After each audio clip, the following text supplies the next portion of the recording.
Good morning, everyone. Good morning. Nice to see you here. It's a beautiful weather outside. Luckily, we have all the windows closed, so we don't get tempted. We have a busy schedule ahead of us today. Our first speaker is from the Netherlands, Dr. Sebastian Rhine, who is the Director for Policy, Development, Strategy and Innovation at the Ministry of Defense of the Kingdom of the Netherlands. He's said to be the key figure behind all strategy developments in MOD. I got background information. And among other things, he was responsible for the renewal of the defense cyber strategy earlier this year. And this strategy and its effective implementation will be the focus of Dr. Rhine's presentation this morning. Thank you.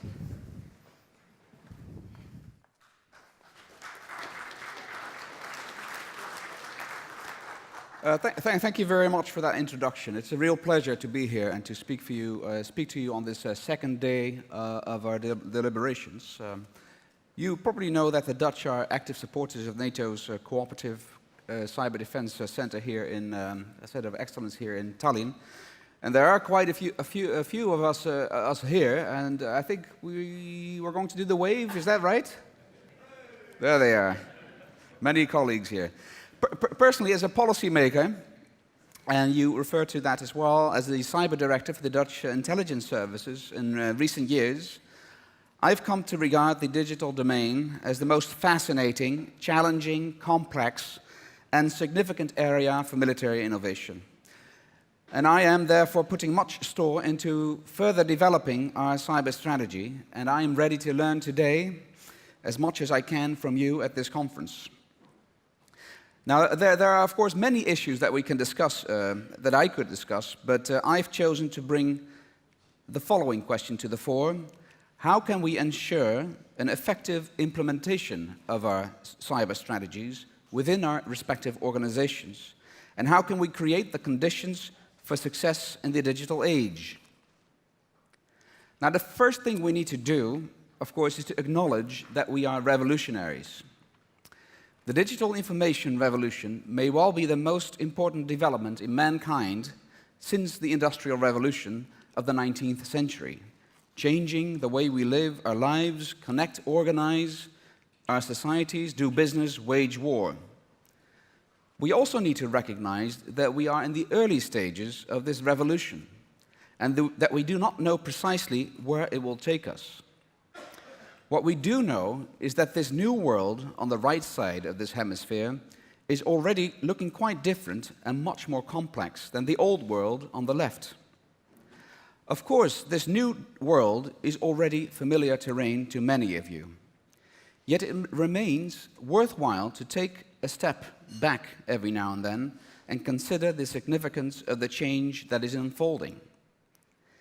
In less than a decade, mobile devices for digital communication have flooded the world. The mobility of the users of telecommunications and the number and diversity of these mobile devices has increased drastically. Of course, you know that there are already more mobile devices than humans. Importantly, from a Ministry of Defense perspective, the growth in the coming years will take place in the belt of instability to the south and southeast of Europe. Social media, too, have become part and parcel of everyday life across the globe at dizzying speed. Nowadays, we send 182 billion emails on average every day. Next, the quantity and diversity of data has grown exponentially over the past decade. 90% of all data worldwide is created in the last 2 years.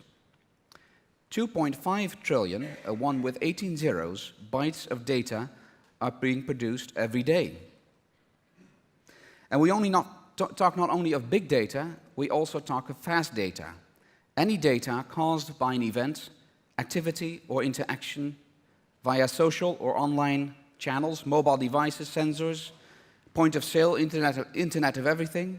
Fast data are volatile, have a limited shelf life, and lend themselves to supporting current decisions and actions here and now, so that individuals and organizations can make timely adjustments and decisions.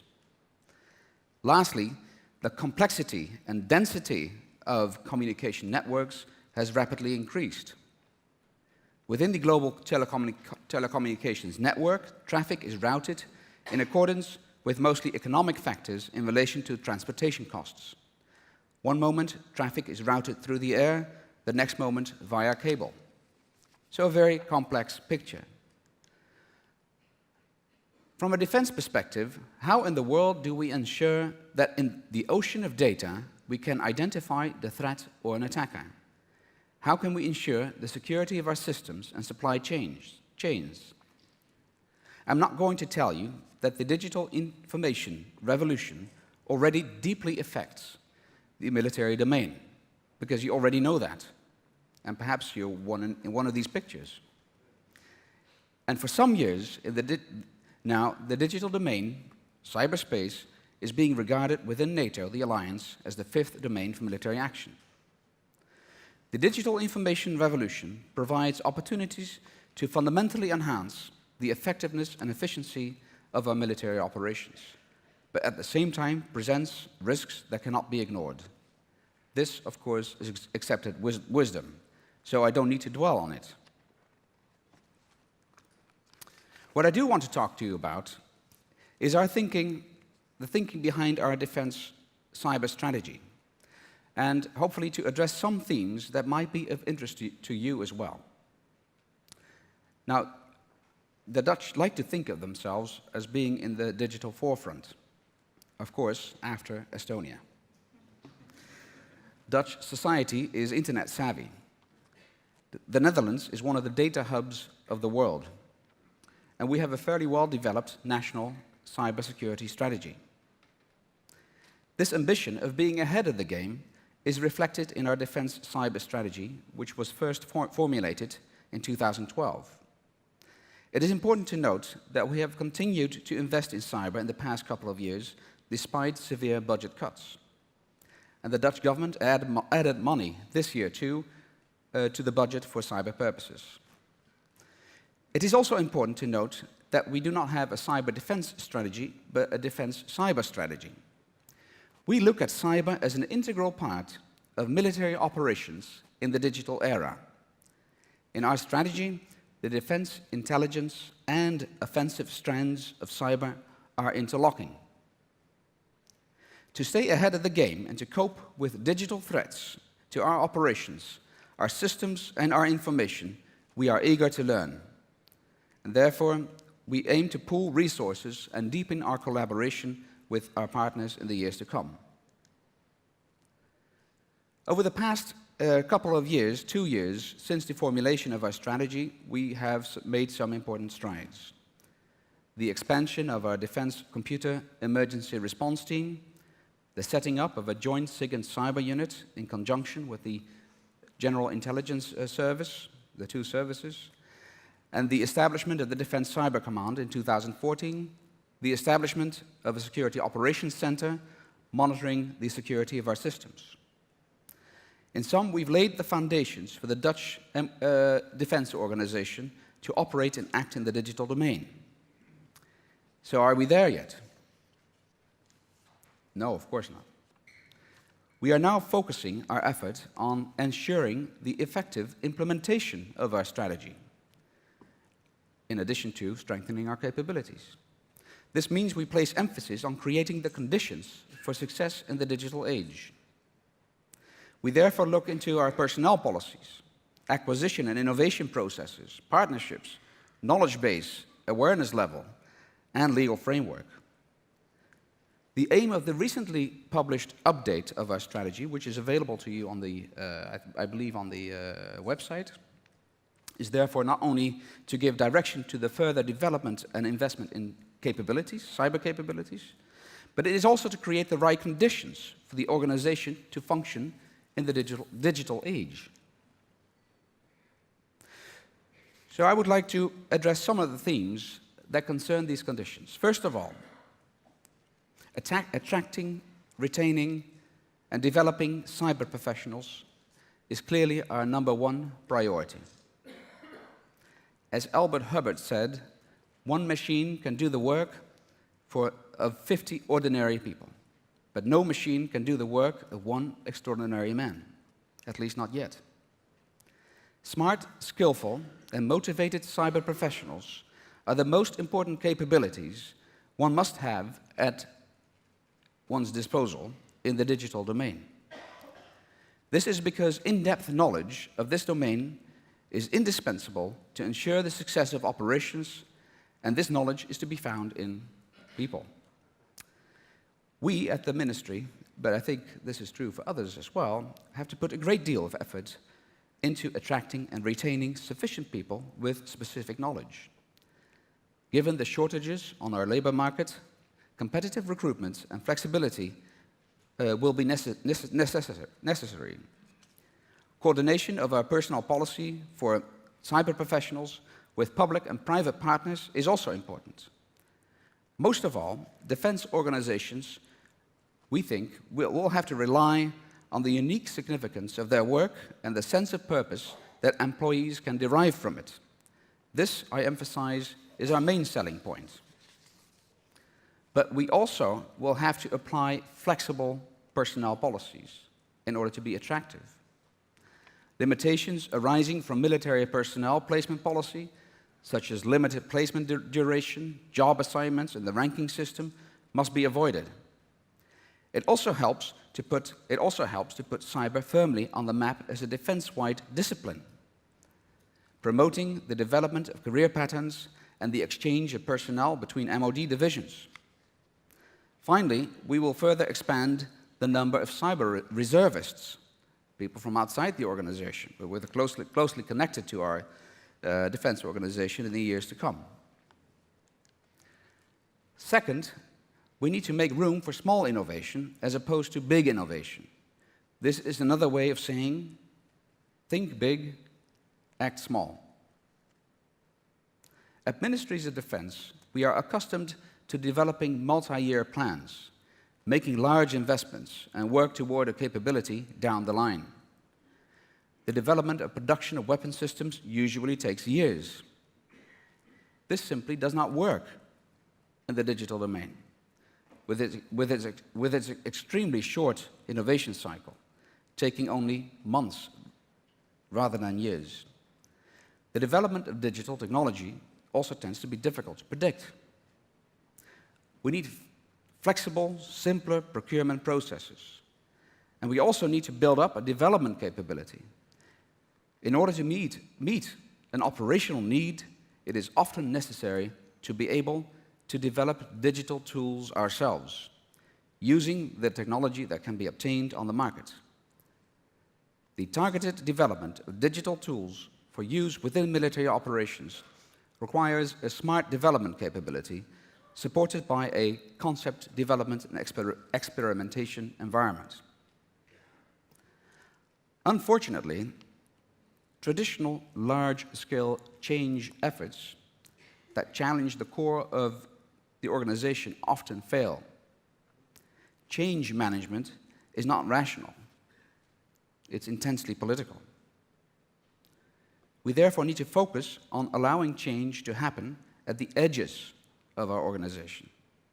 Give power to the edge. Give it attention and protection. Give it money, but make sure it stays at the edge. As General Breedlove Secure said recently at a conference in the Netherlands, flourish where you are planted. Over time, the success at the so-called edges of our organization can even transform the core of our organization. Thirdly, we need to make the most of our partnerships and build a strong and vibrant ecosystem for our defense cyber effort. Because of the scarcity of knowledge and high degree of interconnectedness, the potential and the security of the Dutch MOD in the digital domain is determined to a significant degree by the cyber resilience of partners and their knowledge.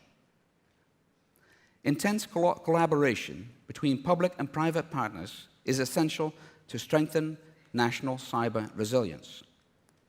This is another hallmark of our approach. Agreements on mutual support and military assistance in the cyber domain are already in place with our National Cybersecurity Center, which acts as the national coordinator. And we are also engaged in joint crisis management exercises with civil authorities. In addition, the security of our military systems and information depends to a large degree on the reliability of our digital supply chain. And we are taking measures to ensure that reliability. And the business community is, of course, a vital partner because it is in the driving seat of innovation in the digital domain. Joint research programs, development of capabilities, and collaboration on education and training are high on the agenda. Internationally, we seek to deepen the collaboration with like-minded countries and strengthen the important supporting role for NATO, for instance by drafting security standards for member states, promoting interoperability, and improved information and knowledge sharing, like today. And the partnership between NATO and the business community, in the context of the NATO industrial cyber partnership, is also important from our point of view. Fourthly, we need to acknowledge that we are still very much in the learning mode. Our understanding of the digital domain is still flawed. Our experience is short. We must therefore continue to invest in deepening our cyber knowledge base, both within our organizations and outside. At the same time, we must broaden the access to knowledge and enhance cyber awareness across the organization. Cyber awareness is something that should not be kept at the edge. Our education and learning programs must be adjusted so that cyber knowledge becomes embedded throughout the organization.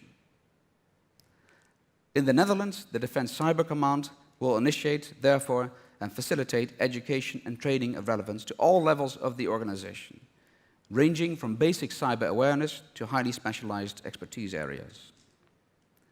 And the MOD's Security Authority has developed a digital driving license for all our personnel, a much-needed cyber awareness training for defense employees. Education and training will also increasingly focus on the possibilities that cyber capabilities offer for the execution of defense tasks, for the execution, therefore. Cyber operations will be placing an increasingly prominent role in the design, planning, and execution of exercises and operations. MOD employees and military units will also train to operate in conditions in which they are temporarily denied the full functionality of networks and systems. Finally, the Dutch Defense Organization will invest in the training of all IT employees to enable them to detect cyber attacks faster and to take the right measures. The importance of cyber awareness is not limited to the Dutch Defense Organization, but extends to its national and international partners.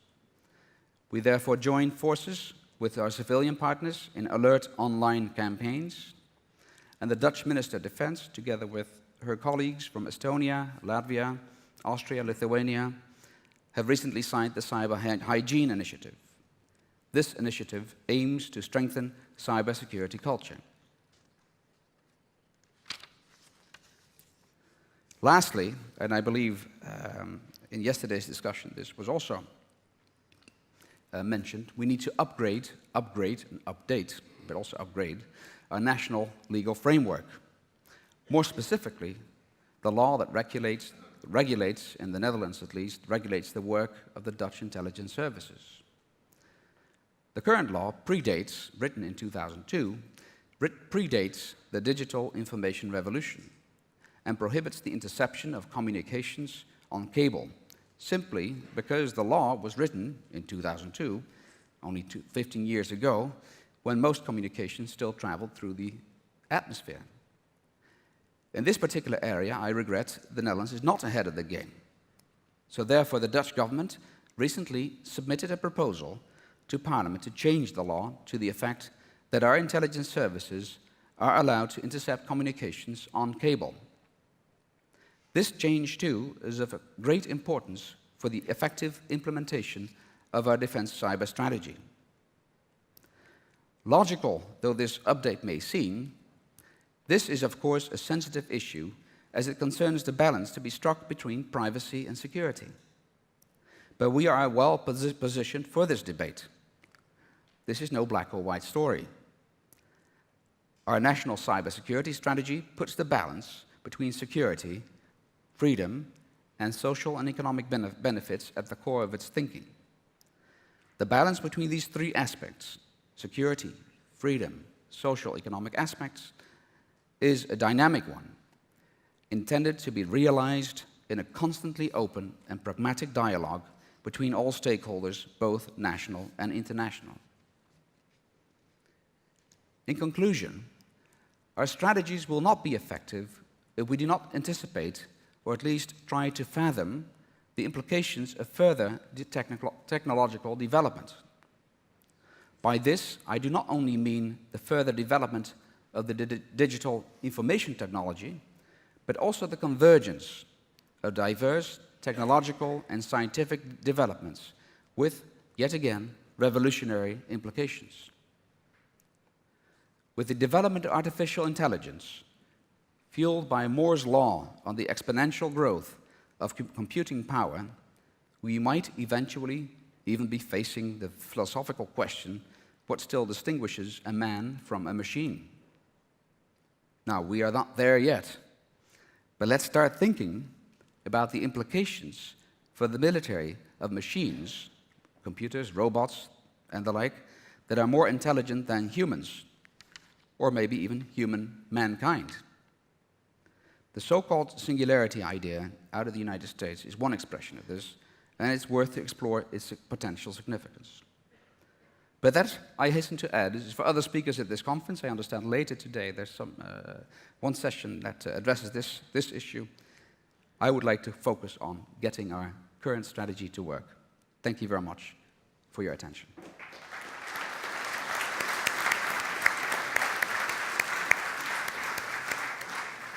Thank you very much for this excellent presentation and for sharing the vision and the experience of the Netherlands. We have now time for questions.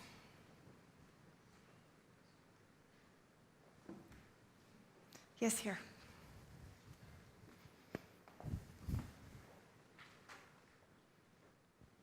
Good morning, sir.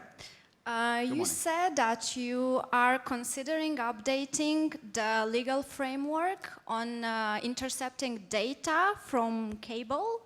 What is the opinion of the Dutch society about that? Well, there's no such thing as Dutch society.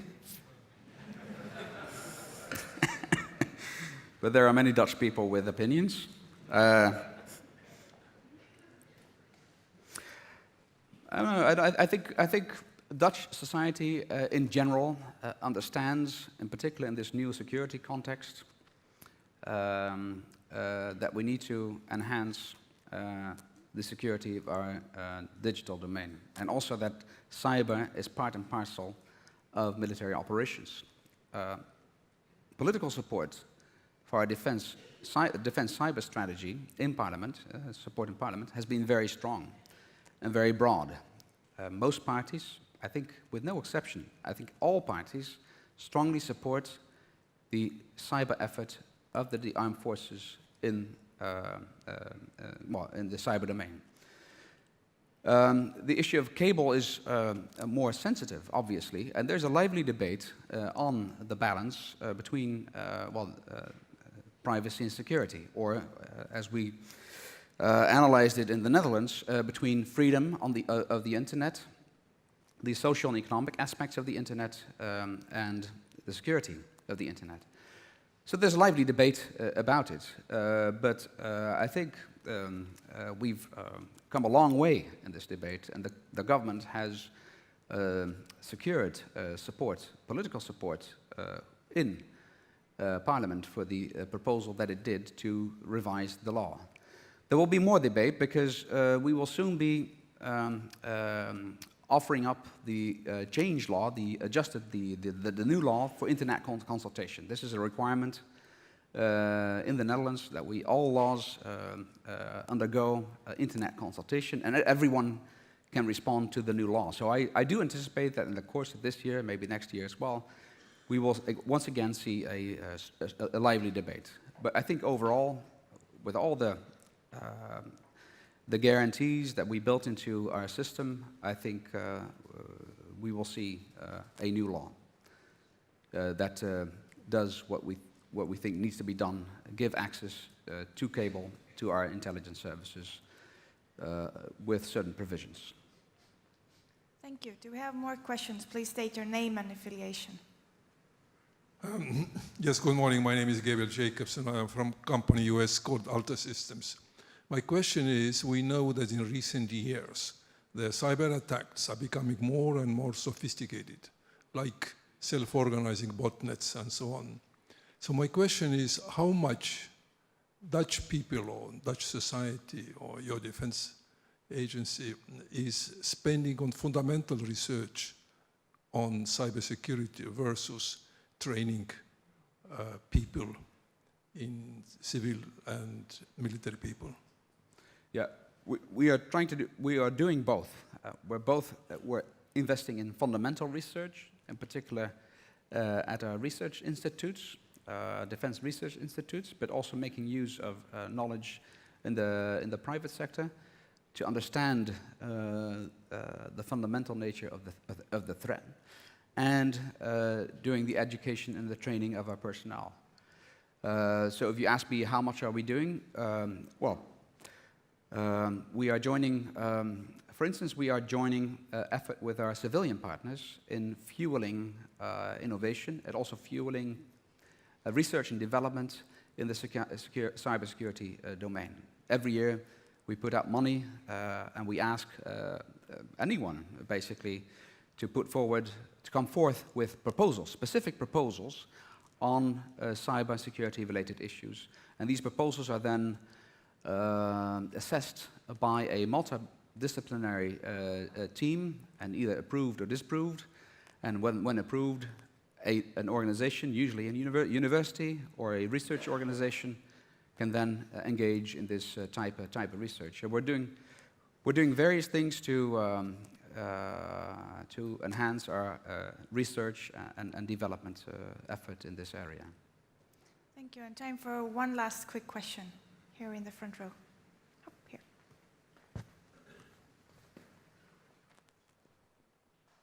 Sir, Jim Martin from the United States Naval Academy. You talked a little bit earlier about how your Netherlands created the policy about how they're going to reconcile the tough decisions you have to make between intercepting messages, but also preserving the freedoms and the liberties of the people. Could you elaborate a little bit how the policy that was put out addresses those problems?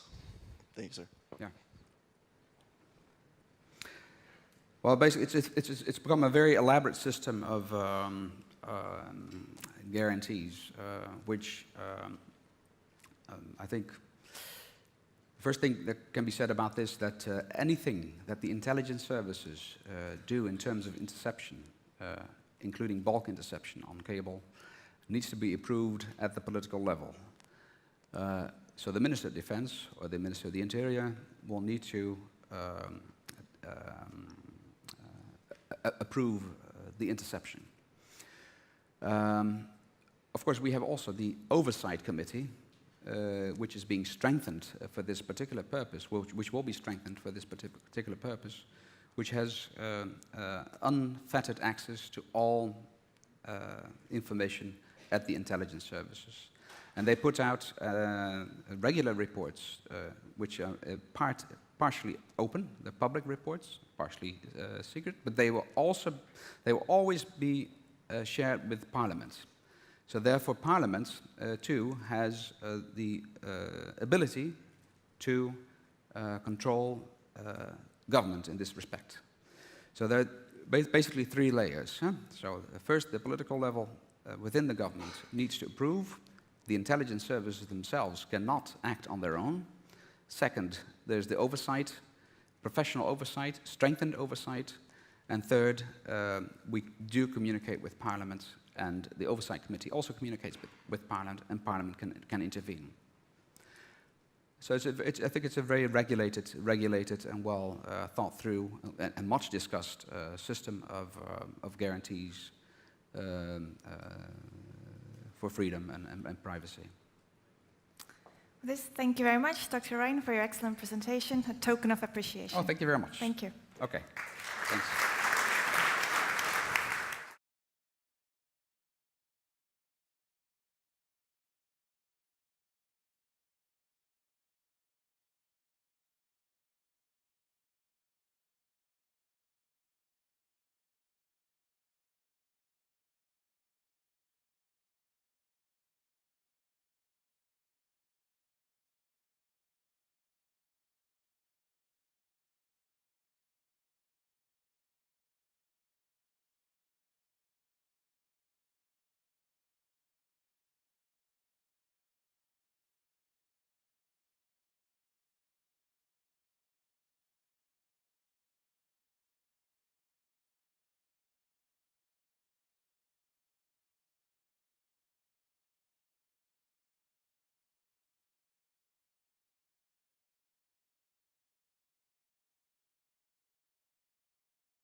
attack sometime during the sustained period of your previous attack so that you have continuous revenue rather than one time made a lot of money and then went out of business. But besides that, this also tells us something about sort of the QA, the quality assurance budget. Because that A line, the steepness of that line and the length of that line are the only things that are under the control of an innovator. The decay, sustain, and release are all in the hands of your competitors, either your current competitors or the ones you inspire by building something new. And what that means is that it is the smart business thing to do is to get your product out there as soon as possible with the maximum number of features that you can find a way to get out there. And that's where that Saturn car came from. That's where the TCP failure came from. This is happening at scale. This, as I said, there's no such thing as a perfect model, but this model does approximate the stories that venture capitalists in Palo Alto, California are going to be hearing today and tomorrow and every day thereafter.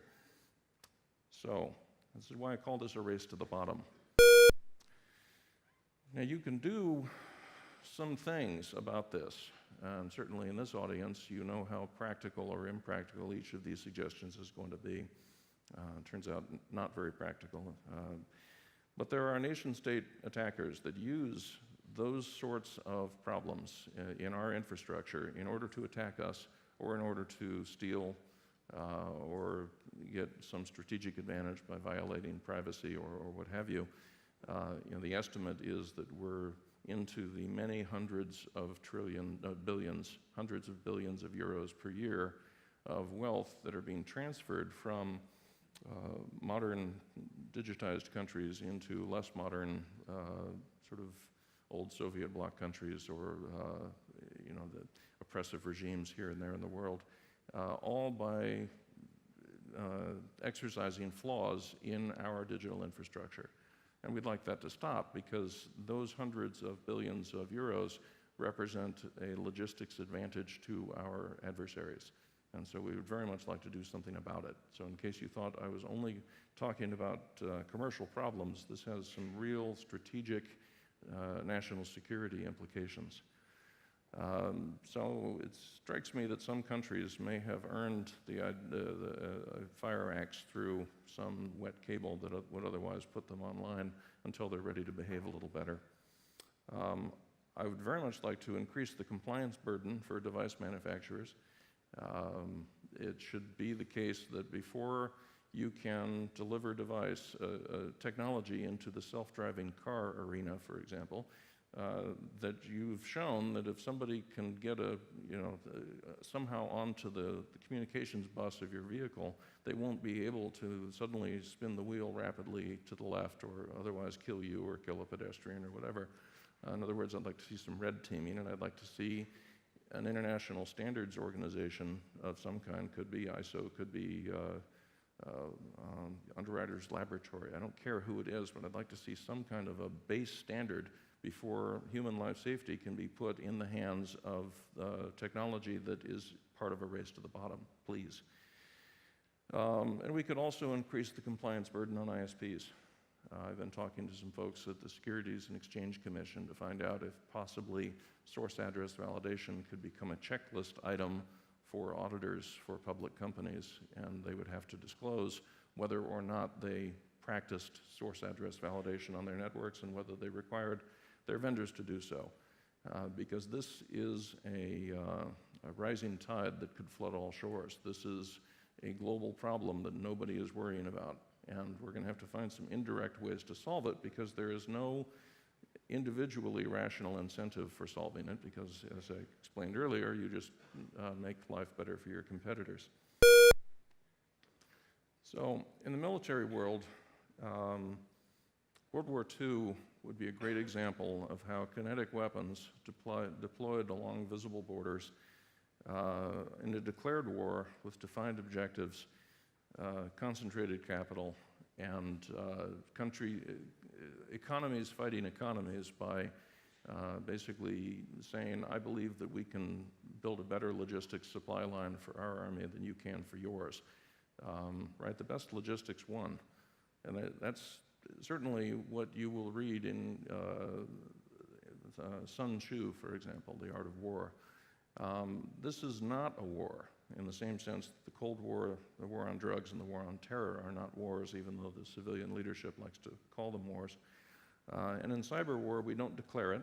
This is much more like submarine versus submarine work that's happening in a deniable sphere, so that the rules are much very lightly enforced, because you can get away with anything they can't prove. It's not concentrated. It's happening everywhere. It's not kinetic. There's no border that you can defend and say, nope, no airplane is going to be allowed to go over from north of this line to south of that line because we have the ability to shoot them down if they do. These attacks are coming through networks that are in the ground or in the air or whatever, and so the traditional military approach to stopping them isn't working. And our objective here is that we don't have a defined objective that somehow we're going to end this so-called war. Rather, we would like some predictability so we know what our risks are so we can manage them. And we would like some equilibrium. We'd like to establish some line of scrimmage where we've got some of the field and they've got some of the field, and we at least are not living in constant fear all the time. Now, what I'll say, I'm running out of time, but what I'll say is this is really quite unusual. I, as a citizen of the United States, don't really have to fear the projection of force by a foreign nation-state adversary against my person or my property.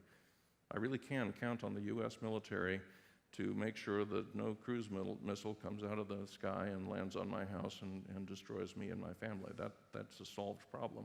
On the other hand, they can project force in this sphere all day long, and not just toward me as an individual or as a public figure, but my companies or your companies, or we are all now at risk. So we're now talking about all of the tens of billions of investment dollars coming into the internet security field through Sand Hill Road and other investment regimes in order to solve a problem that everybody now has. Every company has to defend themselves against every nation state and against every criminal empire, both foreign and domestic. That's new. It used to be that nations existed to make sure that we didn't all have to solve that problem on our own. And so we are in the process now of redefining what it means to be a nation and why you might want to have one. And I don't think we were ready for that discussion. So we're down to our last 4 minutes. I'm going to skip this and just say, any questions? Thank you.